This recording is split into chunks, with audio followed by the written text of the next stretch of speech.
Okay, so if I can start by connecting a few dots from what Greg said this morning.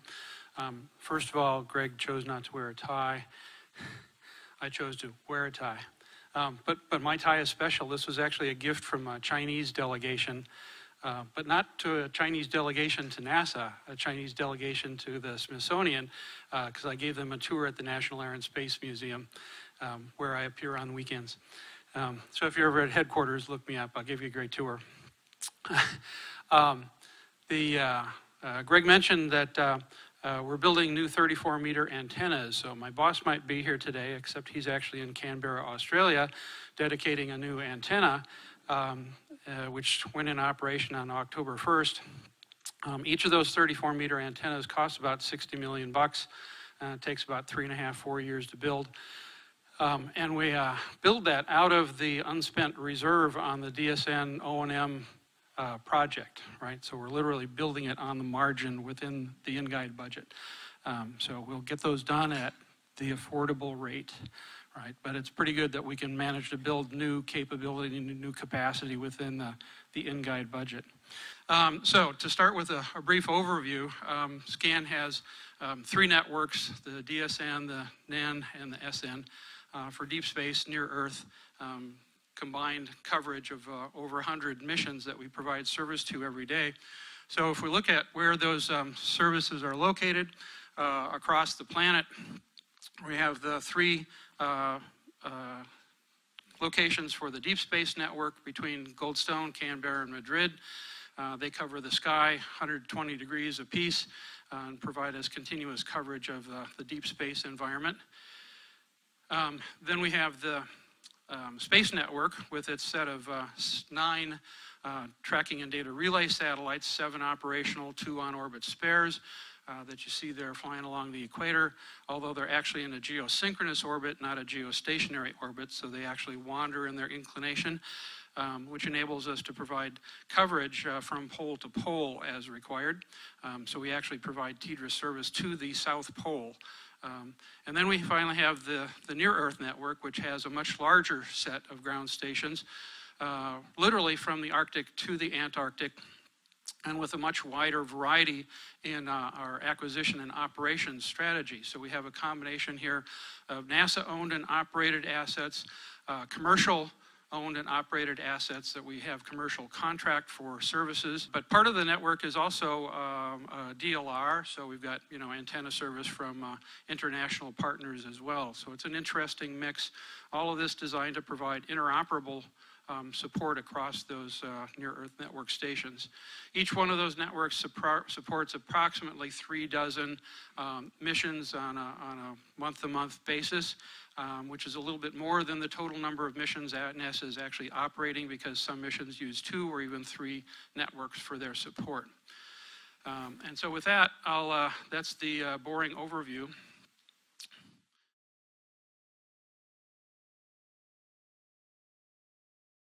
So let's talk about the situation today at Mars. If you think we're waiting for exploration to come along with things in the 30s, that's not correct, right? The current picture at Mars is we just have 8 operational vehicles, 6 in orbit, 2 on the surface. We just had the arrival of ESA's Trace Gas Orbiter. So the situation today is actually pretty complex. We're supporting 8 operational missions in total between 3 agencies. There are 7 ground stations scattered around the world between the 3 networks, US, Europe, and India, that have missions in orbit or on the surface. And you'll notice that there's a lot of connectivity on the lines between the ground stations on the left and all those things in orbit and on the surface, because we're working off of standard services. So we've got a lot of interoperability already in operation between the various partners in space. So as we're trying to figure out what our evolution of our architecture is going to be for the next 25 years, trying to gaze as deeply as possible into the crystal ball, we've been working on the formulation of a strategy to address this. And we've reduced it down to 6 basic points. The first one is sort of metaphorical, but it's the concept of shrinking the solar system. Think about the late 50s, early 60s, when the introduction of the Boeing 707 revolutionized jet passenger travel and made it possible to transport people at a cost that the middle class could afford, from coast to coast or intercontinental travel. Really kind of shrank the planet and made it easier to get from place to place.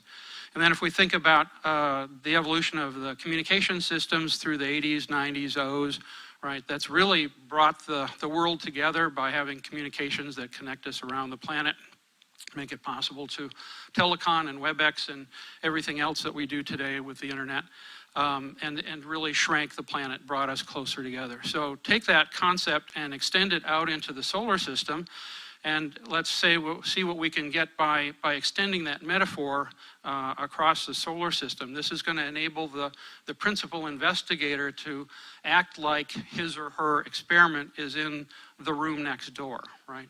The experimenter can be much closer in a virtual sense to that experiment.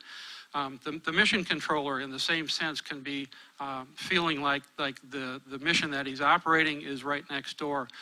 The astronaut can feel like he's dealing with the school student audience or the mission control or family, almost like they're next door, right? So bringing us closer together through communications that extend that paradigm out into the solar system. Part of that then is enabling it to be much easier for missions to follow this path forward, right? So rather than beating them about the head and shoulders with policy, we'd rather offer incentive to adopt this strategy in the future. So we're trying to architect it so that there's a incentive for the missions to adopt this by going after a lower mission burden, was usually what we refer to as the size, weight, and power and cost parameters associated with that. So we want to make it more appealing for the users in the future to adopt new services and go with new capabilities than to stick with the good old legacy stuff that they're more familiar and comfortable with. At the same time, we want to improve the mission experience. So if you think about across the mission life cycle, when they first start thinking about their communications on a mission concept, they start thinking about how they're going to handle that, how big is the comm subsystem going to be, which network or networks are they going to use. They wind up going through right now different processes for each of our networks, different services that are offered between each of the networks, and it's not very easy for the mission project office to navigate its way through the maze of conditions and scenarios and processes that you have to go through to get to flight and operate. So what we want to do is conceive the mission commitment process so that it's a single unified process. It doesn't matter what network or networks you're using, it's the same process. We want to standardize on the processes or the services so that all missions are using the same services regardless of whether they're balloons, suborbital, LEO, GEO, out to Pluto, right? Again, to make it easier for the people on a mission to design their spacecraft and to envision how they're going to operate it through mission control, how they're going to interact with the PIs for the instruments and whatnot, or the crew for the exploration side of things. So all of this is oriented around going back and trying to reconceptualize the whole experience that the project will go through from end to end and make it nicer, better, more appealing for the project. At the same time, we want to reduce the burden on the network side so that it's lower cost of operation. By standardizing hardware, software, services on the network side, we can hope to evolve to a more efficient, lower cost of operation set of networks. Distinctions between the three networks will slowly fade, and we can achieve greater performance at the same or lower cost. Along with helping both the mission and the network, then we want to take advantage of advances in communication technology. So if we think about where the industry has gone, if we look outside NASA at the commercial SATCOM industry, that runs revenues of about $190 billion a year on a global basis. So the commercial SATCOM industry is only about 10 times bigger than all of NASA. and is the biggest commercial success of the whole space industry in 50 years of being out there. And that's only a small part of the $4+ trillion a year global economy in telecommunications. So there's a lot more R&D, there's a lot more investment in technology out there than there is in here in NASA. We want to find ways to leverage that, bring that technology in for our benefit. The equation has changed, right? We're no longer just the leader in technologies. We need to be the adopter of commercially available technologies. At the same time, where we are leading in certain technologies, and that becomes more of a case-by-case situation where we have to pick areas that we need in order to lead. We want to make sure that we're working with industry to stimulate their adoption of new technologies and use that to help increase the rate of expansion of commercial space development. And lastly, we want to continue to work with our international partners and in fact expand that so that our future architecture is like the internet, adopted by everybody in the universe, which will help make it more reliable, more prevalent, increase the cost, the capability of service while reducing the cost of acquisition and operation. All right, so those are key points of the vision. There we go. So we improved the battery situation on the controller during the break, but now it's slow. So let's introduce a new concept of a planetary network, right? Rather than think of the space network and near-Earth network as distinct networks, think of the two as combined and representing the combination of space and ground-based assets that we use to provide service to everything within the near-Earth domain. Now, by near-Earth, you might think within GEO, but from a communication standpoint, the ITU defines near-Earth space as everything out to 2 million kilometers. So that includes the moon and L1 and L2 positions. So near-Earth here goes out to 2 million kilometers. And that's the capability that we're looking for here with the Earth network. Covers the Earth and quite a bit of distance out into space. Now you'll notice in trying to simplify the architecture, what I've done here is reduce it down to two kinds of links. There's just red links and blue links, which has nothing to do with politics. But there's two types of links here. Proximity links, which are the short hop links, whether it's from LEO direct to the surface or LEO through a relay in GEO or MEO back to the surface. And then there's a trunk link in blue there, and that's an internal to the network link that the user doesn't see. So that's a network-only link between a network asset in space and a network asset on the ground designed to bring data off of that relay back to the ground, all right?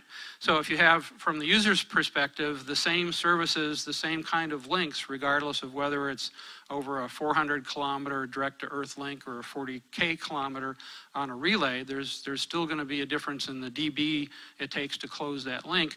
But other than that, and the difference in coding and modulation options to optimize that link, you're going to see the same service over any of those links. All right. Now take that architecture, if we build standardized hardware and software components, both on the mission comm side as well as on the network side, take that same architecture and deploy it to Mars. Now we have a planetary network at Mars. Same kind of proximity links. We need the trunk link. Now the trunk link is a really long trunk link between Mars and the Earth, but it's only internal to the network, so only the network has to worry about it. The user gets to use standard proximity links, standard proximity services, regardless of whether the user mission is in Earth orbit or Mars orbit. So that should help simplify mission concept, definition, and implementation quite a bit as we move from Earth out into the lunar environment, because of course the same concept can apply to the moon. So we can test all this in the proving ground in the next decade in the lunar environment before deploying it all to Mars for the 30s. All right, so there's a lot of ability there to reuse, to improve the efficiency of the architecture and to enhance the replication ability, right? So you're expanding the number, the quantity count of components, and then of course as you increase the count, you can bring down the unit cost and make it much more easily affordable for all of us. So what I'm going to do next is talk about some of the paradigm shifts that we're envisioning for this future architecture, tell you where we're at in working on that. So this is just the lead-in for 6 paradigm shifts, so let me not spend time on enumerating them. Let's go right to the paradigm shifts.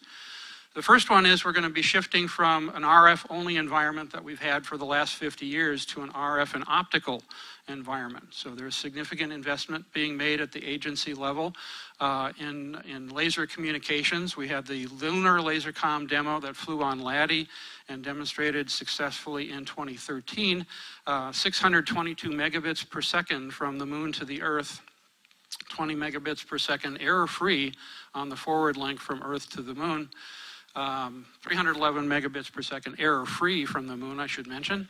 And with that, pointing acquisition and tracking so accurate that the laser link locked up on its ground station within 2 seconds, where we were expecting actually a couple of minutes of con scan or searching for the ground station in order to acquire and lock on. So that was extremely successful. Our next demo is going to be the Laser Comm Relay Demo, LCRD, that's launching in 2019. This is funded by STMD for the flight segment and by SCAN for the ground stations, and will be the first one to demonstrate preliminary operational capability after a demonstration phase from 2019 to 2021. It will then transition into being an asset of part of the Earth network and be our first optical operational asset starting in about 2021. To go along with that, we're building a laser comm terminal for user use, and that will first get its demonstration on the ISS, being planned for launch in 2021. There's also significant interest in deep space laser comm. STMD is also funding a parallel deep space optical comm DSOC capability, and with that, SCAN is also building the ground stations on that. SMD has already included in their latest discovery announcement of opportunity $30 million incentive to bidders to include that as a flight demo, and 3 of the 5 selected bidders took them up on that incentive. So we're waiting for a down select from SMD about December of this year, and we'll see if one of those mission opportunities materializes. If it isn't one of those that's selected, then we've got a backup plan to go with a different SMD mission for the first demonstration of deep space optical in about the 2022 timeframe.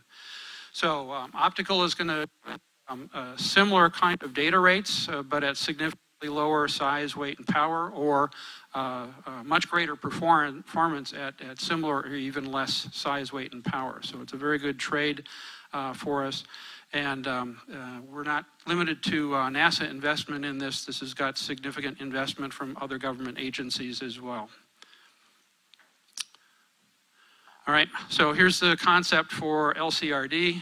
It's going into, we're in the process of working with the Air Force to close the agreement to fly the LCRD payload on the Air Force's STP-SAT-6, launching in 2019.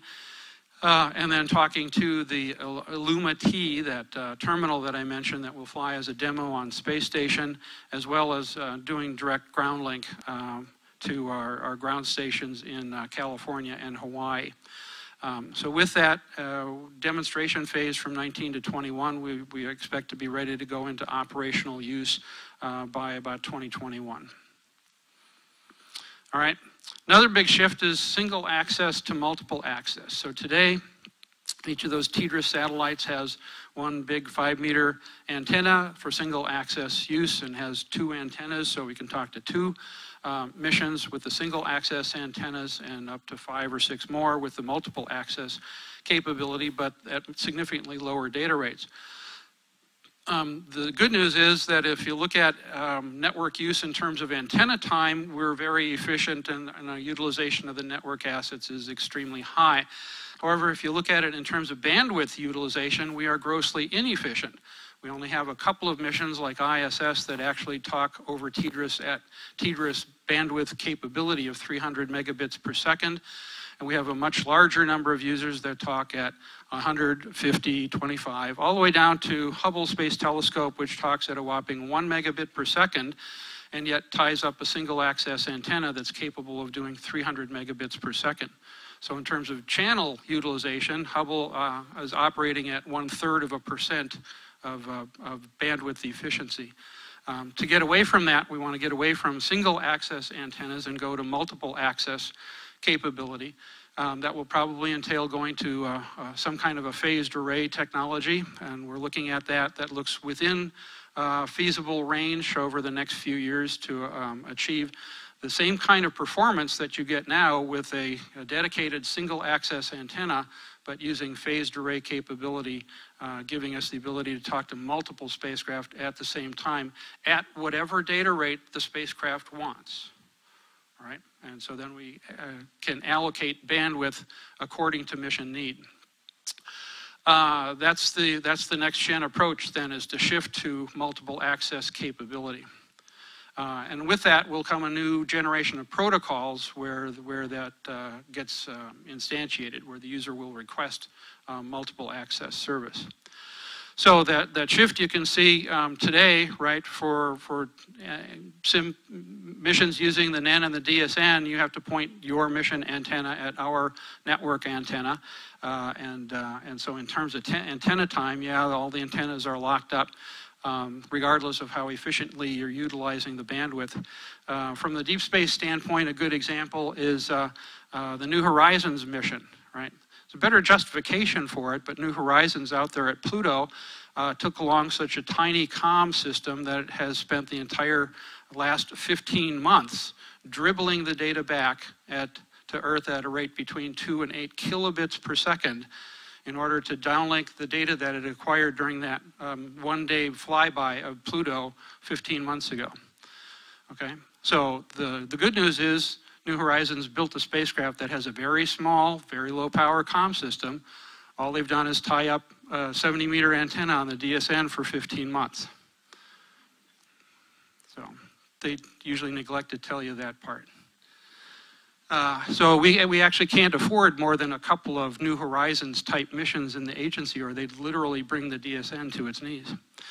All right, similar kind of thing on the TDRS side, right? You've got a dedicated space-to-space link there between TDRS and the user in LEO, and then the trunk link from TDRS back down to our ground station. So in the multiple access case, we're looking at enhancing the DSN capability so that anything within a single beam width, and if you look at a 34-meter antenna beam width at Mars, it encompasses the entire planet and the Mars vicinity.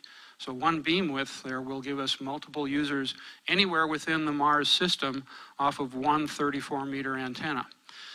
So we're going to multiple spacecraft per aperture on the downlink and multiple uplink per aperture on the forward link.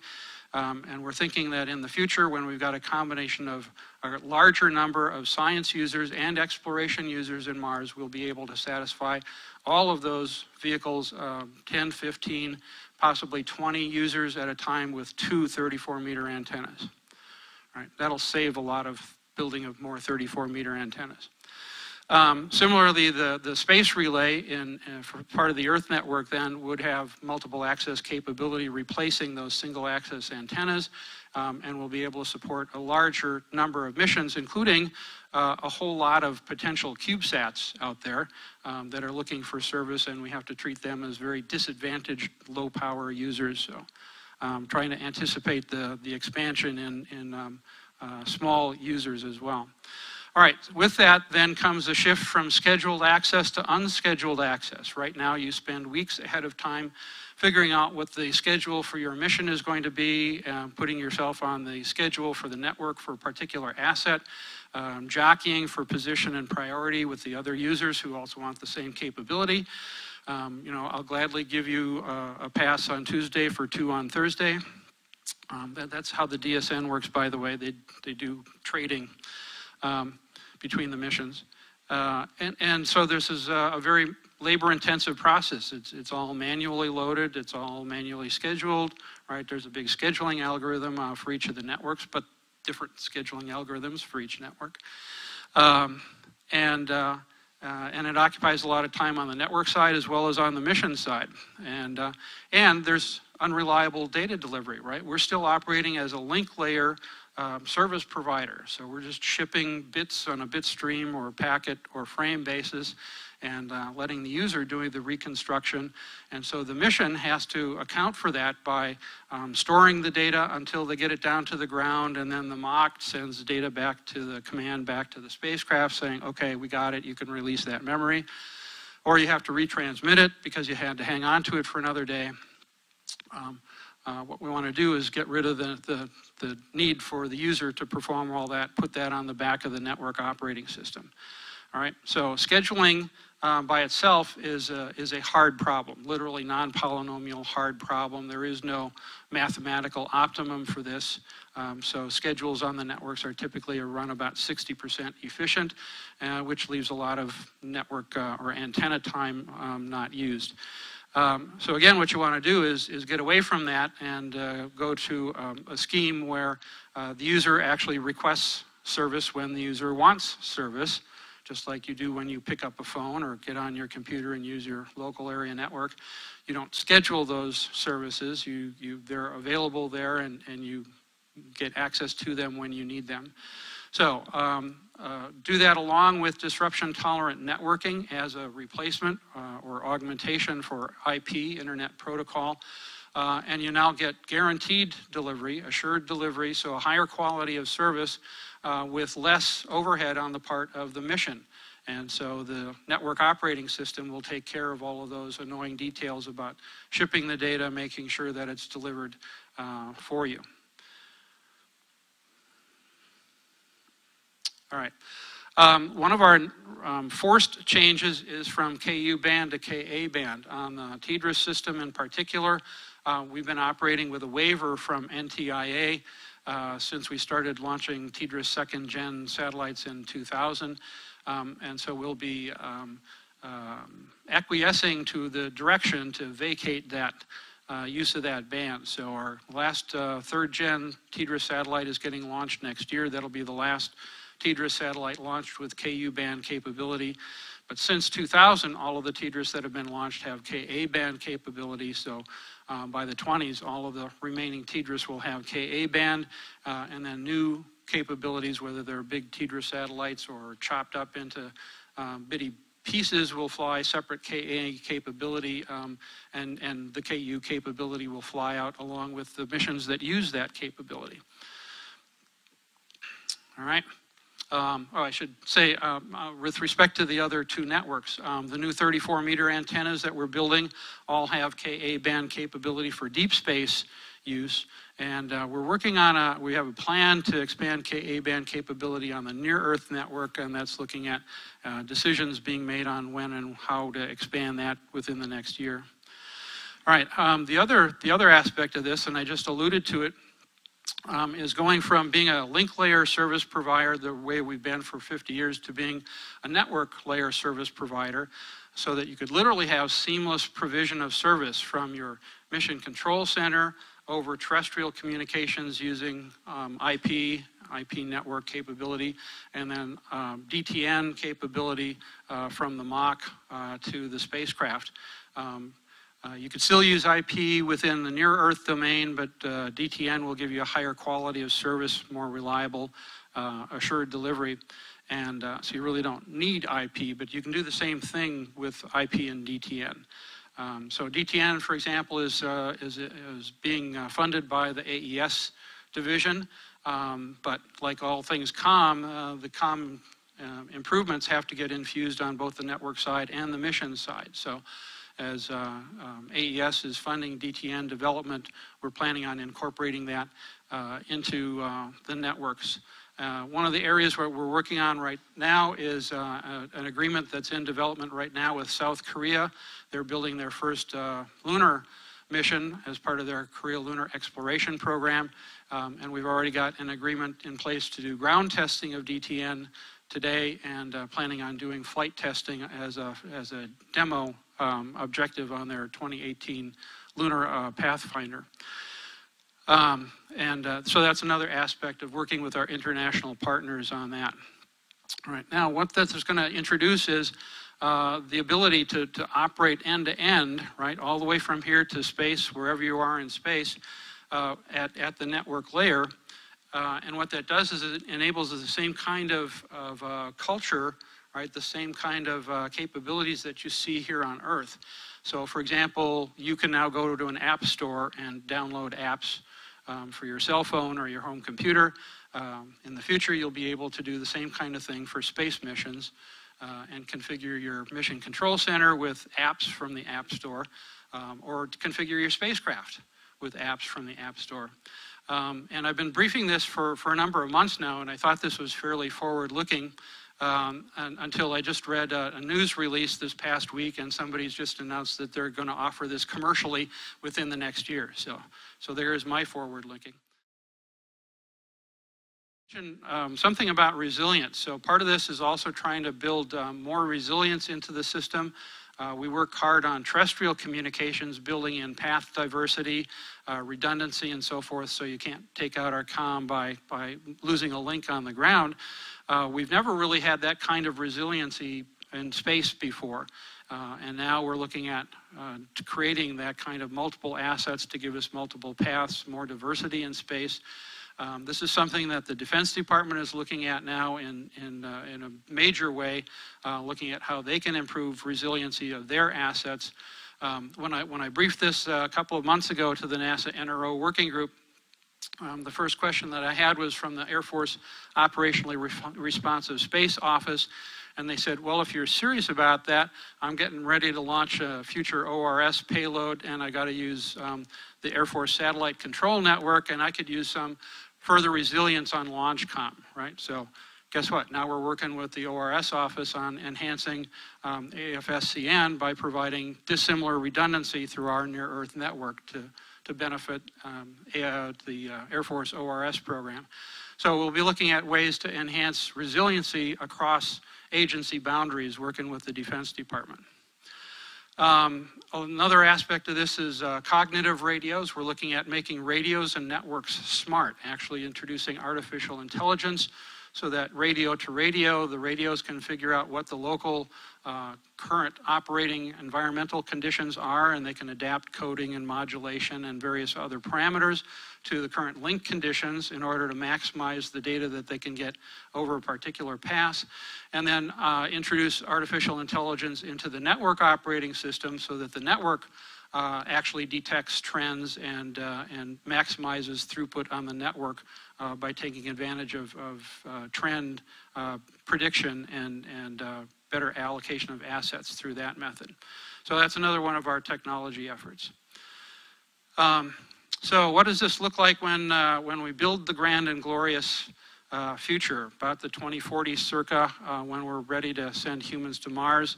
If we build this out for the Mars network, then we can have a situation depicted here where we see a number of relays in high Martian orbit, right, which could be aerosynchronous or aerostationary, and could be a combination of dedicated relay assets as well as relay packages on science and or exploration assets in the Mars area. Talking to orbiters in low Mars orbit, where they're typically in sun-synchronous polar orbits for Mars observation, as well as talking to rovers distributed around the planet, like our current, Spirit and Opportunity, or Curiosity and Opportunity, way on opposite sides of the planet. While we're simultaneously building an exploration zone on the moon that's going to have a habitable environment, launch and landing zones, power zones, and so on, that are part of that future vision for establishing a base on Mars. all within the same set of interoperable services. And now within the Mars system, you can have autonomous navigation and tracking. You can have precision location of vehicles within Mars orbit or anywhere on the surface. And same set of protocols, same set of hardware and software components that you're using in LEO that you can use in the Mars environment. So Mars is no more expensive than operating in Earth orbit. So with that, I'll wrap up and say that we've made enough progress on defining this future architecture to have defined a vision of where we're going. We're starting to outline a path on how we're going to get there. We've identified projections for the mission needs for both science and exploration for 25 years, so we have a good idea of how much traffic we're going to have to provide for in terms of capacity, but we're also defining the architecture so that it is scalable up to a much higher or even a much lower level if, God forbid, our budget gets cut. So architecture should be scalable so that it can go up or down to adjust to meet needs. And our technology program has a roadmap to fund the development of these technologies and then infuse them into both the networks and into the missions. So for example, on optical, we're planning on building on the SCAN program 5 optical terminals that will be given away to the lucky missions that ask for them, the ones that are willing to be early adopters and try out optical communications. Right, so we'll be working actively with the missions to engage them on infusing new technology and capabilities into their missions.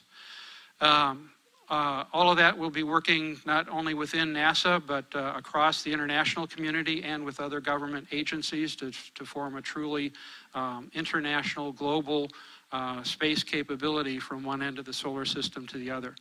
All this stuff is planned to be queued up to decisions in the next couple of years. This stuff goes for approval to the SCAN Board of Directors. So our next meeting is in January, I believe, Greg. And we're planning on an architecture level concept review in late fiscal 18. So with that, I'll wrap up. You mentioned some of your surface exploration capability.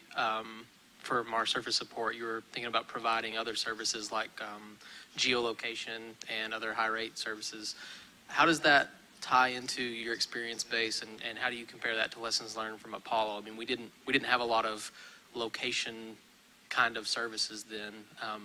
How do you foresee implementing that and flowing that into the rest of the human spaceflight system? Right. So there were a lot of things that we did with Apollo that were not very robust. From that standpoint, we were taking a fair amount of risk. When Apollo craft went in lunar orbit on the far side of the moon, we lost contact for half an hour. You know, we put up with that. We're expecting that as we move out to Mars, we're going to want significantly more robustness. If we're talking about, 2.5-year expeditions to Mars, Earth independence, we can't really tolerate that. The level of risk for some of those functions that we accepted, outages and lesser capability on Apollo. So we're envisioning a more robust, more capable scheme here. Plus things like autonomous navigation. So I wouldn't call it geolocation because it's not around the Earth, but celestial location, Mars location, the equivalent there. We won't have the equivalent of a GPS-sized constellation around Mars, but with a couple of assets, right? And the first two are being flown on the InSight mission that's now delayed until 2018. But two CubeSats are flying with InSight, Marco, Mars Cube 1, and two of those CubeSats are going to Mars in 2018 and will be the first tracking assets in Mars system. So if you deploy a few of those, then a few relays aided by a few CubeSats, and by actually going back to an earlier paradigm in space technology, if you go back to the 60s, the Navy implemented a system called Transit. That was the predecessor to the GPS system. And with only a system of 5 to 7 satellites, the Navy was able to provide geolocation services to submarines that carried ballistic missiles. So the subs, after they'd lie doggo on the bottom of the ocean for up to 60 days, if they had to surface and launch, the concept was they'd surface, spend 15 minutes getting their geolocation coordinates updated by tracking the transit satellites, and then once they've got a good nav solution, then they could launch an ICBM. So we'll do something a little less nuclear than that.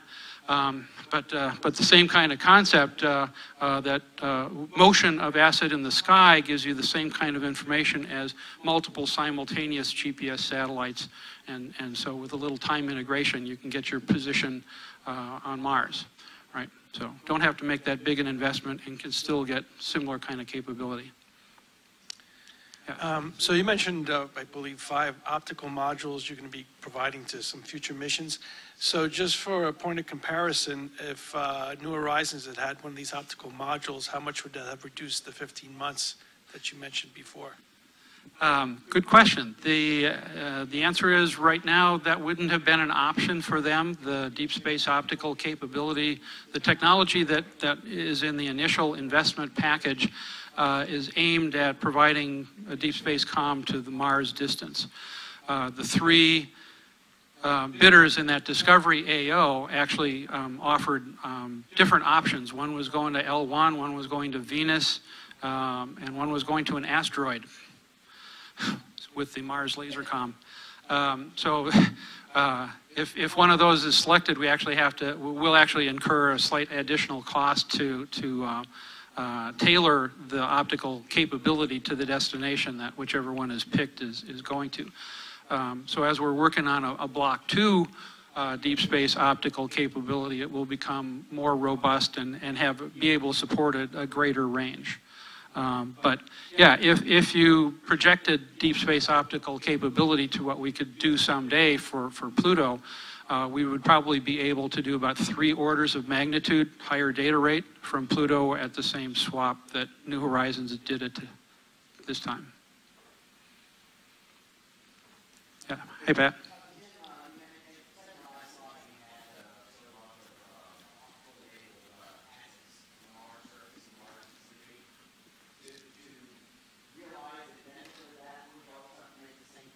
Investments in the Earth infrastructure and orbiting infrastructure at Earth? So that's part of an ongoing trade, and we're looking at space-to-space links in the proximity link nature, as well as space-to-space in the trunk link. Those are different types of links and would require different optical capabilities. What we're talking about offering the user mission is that optical space-to-space link for the proximity type of services, so either direct to the surface or through a relay, and that capability is much more in hand. That's basically what LCRD and the ISS terminal would be testing out in the 19 to 21 timeframe. The deep space trunk link is what the new DSOC capability is being aimed at.